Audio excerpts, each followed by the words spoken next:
Hello అండి, అందరికీ నమస్తే. నేను దిలీప్ కుమార్. ఈరోజు బ్రిక్ వర్క్ చేసేటప్పుడు తీసుకోవాల్సిన కొన్ని ప్రికాషన్స్ మరింత వివరంగా తెలుసుకునే ప్రయత్నం చేద్దాం. యాక్చువల్గా బ్రిక్ వర్క్ అనేది మనం ప్రారంభించినప్పుడు మనం కొన్ని విషయాల్ని మనం జ్ఞాపకం పెట్టుకోవాలి. అందులో ముఖ్యమైనది ఏంటంటే బ్రిక్స్, ఏ మోడల్ బ్రిక్స్ మనం ఎంచుకుంటున్నాము, అంటే ఏ టైప్ ఆఫ్ బ్రిక్ మనం యూస్ చేస్తున్నామో వర్క్ చేసుకోవటానికి అనేది చాలా ఇంపార్టెంట్. వాటిలో ఇప్పుడు మనం బ్రిక్స్ ఇంతకుముందు చెప్పుకున్నట్టుగా క్లే బ్రిక్స్, ఆ క్లే బ్రిక్స్లోకి వచ్చేసరికి మనకి light weight and weight bricks ఉంటాయి. ఈ లైట్ వెయిట్ బ్రిక్స్నే వినియోగించడం మంచిది. వెయిట్ బ్రిక్స్ కనుక మనం తీసుకున్నట్లయితే ఆ వెయిట్ బ్రిక్స్ అనేవి ప్రాపర్గా బర్న్ట్ అవ్వు, తర్వాత దానిలో ఉండేటువంటి ఆ క్లే కంటెంట్ అనేది రాగానే ఉంటుంది.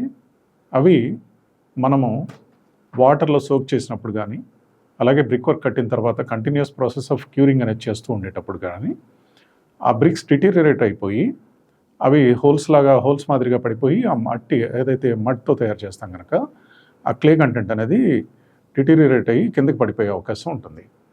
అలాంటప్పుడు ఆ బ్రిక్ యొక్క కంప్రెసివ్ స్ట్రెంగ్త్ అనేది ప్రాపర్గా ఉండదు. అవి బ్రేక్ అయిపోవటం, అలాగే వేస్టేజ్ ఆఫ్ బ్రిక్స్ అనేవి చాలా ఎక్కువగా జరగటం అనేది మనం చూస్తూ ఉంటాం. అయితే లైట్ వెయిట్ బ్రిక్స్ తీసుకోవటం వల్ల కంప్రెసివ్ స్ట్రెంగ్త్ అనేది ప్రాపర్గా ఉంటుంది, అలాగే మనకి వేస్టేజ్ ఆఫ్ బ్రిక్ అనేది కూడా తక్కువగా ఉండే అవకాశం ఉంటుంది. ఎక్కువ వేస్టేజ్ ఉండటం వల్ల ఉదాహరణకి మనం 9/3/4 ఇంచెస్ సైజ్ బ్రిక్ కనుక తీసుకున్నట్లయితే ఆ యొక్క బ్రిక్ మనకి అప్రాక్సిమేట్గా అరౌండ్ 470 నుంచి 500 బ్రిక్స్ వరకు ఒక క్యూబిక్ మీటర్కి మనం వినియోగించవలసి ఉంటుంది. అయితే బ్రిక్ క్వాలిటీ కనుక సరిగా లేని బ్రిక్ కనుక మనం తెచ్చుకుని ఆ బ్రిక్ను కనుక మన వర్క్లో వినియోగించడం కనుక జరిగినట్లయితే ఆ యొక్క బ్రిక్ బ్రేక్ అయిపోవటము, వేస్టేజ్ వల్ల మనకి దాదాపుగా ఇంకొక 20% 20-25% వేస్టేజ్ అనేది అయ్యే అవకాశం ఉంటుంది.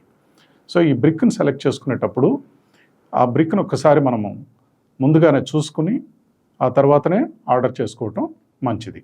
శాంపిల్ బ్రిక్ చూడకుండా మనం ఆర్డర్ చేసినట్లయితే వారు ఎక్కడి నుంచో తీసుకొస్తారో బ్రిక్స్, అవి చాలా దూరం నుంచి వస్తాయి కనుక మనం ఉండే ప్లేస్కి ఆ బ్రిక్ ఫర్నేసెస్ అనేవి దూరంగా ఉంటాయి కనుక అక్కడి నుంచి ఆ బ్రిక్ తెచ్చినప్పుడు మనం దాన్ని రిజెక్ట్ చేసినా కూడా మళ్ళీ ట్రాన్స్పోర్టేషన్ ఛార్జెస్ అవి ప్రాబ్లమ్స్ ఉంటాయి కనుక ఆ ఇబ్బంది లేకోకుండా మనం ముందుగానే ఆ బ్రిక్ని ఒకసారి చూసుకుని మనం సాటిస్ఫై అయిన తర్వాతనే ఆ బ్రిక్ను మనం మన సైట్లోకి అలౌ చేయటం అనేది బాగుంటుంది. సో ఇద్దరికి, అంటే సప్లయర్కి మనకి ఇద్దరికి కూడా కన్వీనియంట్గా ఉంటుంది.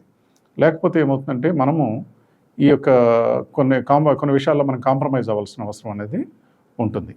యాక్చువల్గా ఈ బ్రిక్ని మన కన్స్ట్రక్షన్లో వినియోగించే దానికన్నా ముందు మనం చేయవలసింది ఏంటంటే బ్రిక్స్ని we need to soak it in the water.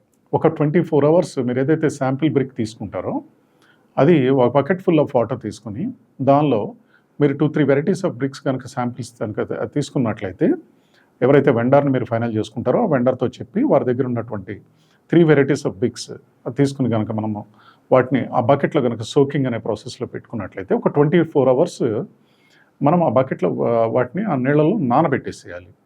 అలా వాటర్లో సోక్ చేయటం వల్ల ఆ బ్రిక్ వాటర్ని అబ్జార్బ్ చేసుకుంటుంది. అబ్జార్బ్ చేసుకున్న తర్వాత అది వెల్ బర్న్డ్ బ్రిక్ అయితే కనుక ఏ ప్రాబ్లము ఉండదు. అండ్ మనకి బ్రిక్ టు బ్రిక్ మనము ట్యాపింగ్ చేసినప్పుడు మెటాలిక్ సౌండ్ అనేది వస్తుంది. అలా కూడా చూసుకోవచ్చు. అది కనుక క్లే కంటెంట్ కనుక ప్రాపర్గా బర్న్ కాలేదు, అన్బర్న్డ్ బ్రిక్స్ కనుక అయినట్లయితే ఆ బ్రిక్ సౌండ్ కూడా డిఫరెంట్గా ఉంటుంది. అంటే మనం ట్యాపింగ్ చేసినప్పుడు బ్రిక్ టు బ్రిక్ ట్యాపింగ్ చేసినప్పుడు మెటాలిక్ సౌండ్ కాకుండా కొంచెం నార్మల్ సౌండ్ అనేది రావడం జరుగుతుంది. సో క్లే పార్ట్స్తో మనము ట్యాపింగ్ చేసినప్పుడు ఎటువంటి సౌండ్ వస్తుందో అలాంటి సౌండ్ వచ్చే అవకాశం ఉంటుంది. అంటే కొంచెం ఓటి మోతలాగా వస్తుంది. అలా కాకోకుండా మనం ఆ బ్రిక్ను ఒకసారి చెక్ చేసుకుని ఈ వాటర్లో సోకింగ్ చేయడం వల్ల అన్బర్న్ బ్రిక్ అయితే కనుక కరిగిపోతుంది. ఆ నీళ్ళల్లో కరిగిపోయి అది డిటీరియరేట్ అయిపోయి మనకి ఆటోమేటిక్గా బ్రిక్ అనేది తీసేటప్పుడే బ్రేక్ అయిపోయి చిన్న చిన్న పీసెస్ కింద, అంటే 1-2 పీసెస్ కింద విడిపోయే అవకాశం ఉంటుంది. సో ఈ విధంగా మనం బ్రిక్ను కనుక చెక్ చేసుకుని ఆర్డర్ చేసుకున్నట్లయితే మనకు సైట్కి వచ్చిన తర్వాత ఆ యొక్క బ్రిక్లో ఉండేటువంటి ప్రాబ్లమ్స్ వల్ల మనం ఆ బ్రిక్ని యూస్ చేయలేకపోవడం అనేటువంటి ఇబ్బంది నుంచి మనము బయటపడే అవకాశం అనేది ఉంటుంది. అలాగే ఈ ఫైనాన్షియల్ లాస్ అనేది కూడా లేకోకుండా ఉంటుంది. ఎందుకంటే మనము 500 బ్రిక్స్ యూజ్ చేయవలసిన చోట దాదాపుగా 25% అంటే ఇంకొక 125 బ్రిక్స్ అంటే 625 బ్రిక్స్ యూజ్ చేయవలసిన అవసరం వస్తుంది. ఆ 625 బ్రిక్స్లోనూ మనకి 25 bricks that will go as a waste.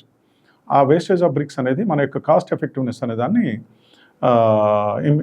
Influence చేయటం వల్ల మనకు బడ్జెట్ పెరిగే అవకాశం అనేది ఉంటుంది.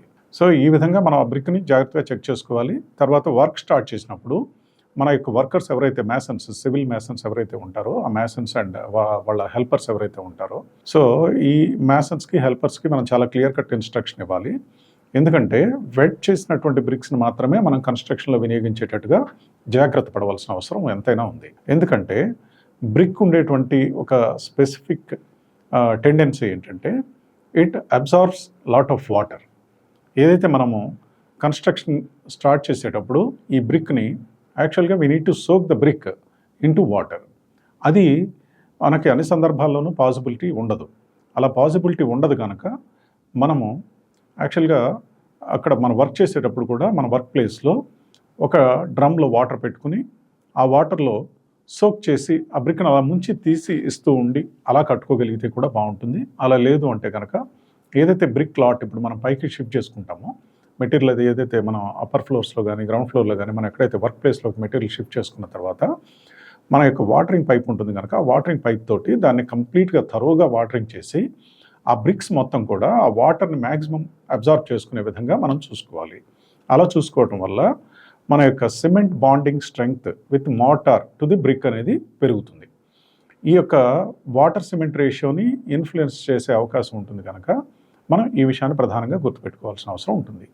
బ్రిక్ని సోక్ చేసిన తర్వాత కట్టడం వల్ల మనకు అడ్వాంటేజ్ ఏంటంటే ఏదైతే మనం సిమెంట్ మోటార్ మిక్స్ చేస్తామో ఆ సిమెంట్ మోటార్ మిక్స్ చేసి లేయర్ బై లేయర్ మనం మోటార్ వేసి మోటార్ పైన బ్రిక్ మనం ప్లేస్ చేసుకుంటూ దాన్ని వినియోగిస్తాము. అంటే సాధారణంగా మనం కట్టేటప్పుడు కూడా ఈ బ్రిక్ లేయర్ వేసేటప్పుడు కూడా ఒక 9 ఇంచెస్ లేయర్, ఒక 4 ఇంచెస్ లేయర్, దీన్ని ఇంగ్లీష్ బాండ్ అంటాము. ఈ ఇంగ్లీష్ బాండ్ అనే పద్ధతిలో మనము రెగ్యులర్గా సాధారణంగా మన కన్స్ట్రక్షన్ మొత్తం కూడా ఇదే పద్ధతిలో వినియోగిస్తూ ఉంటాం.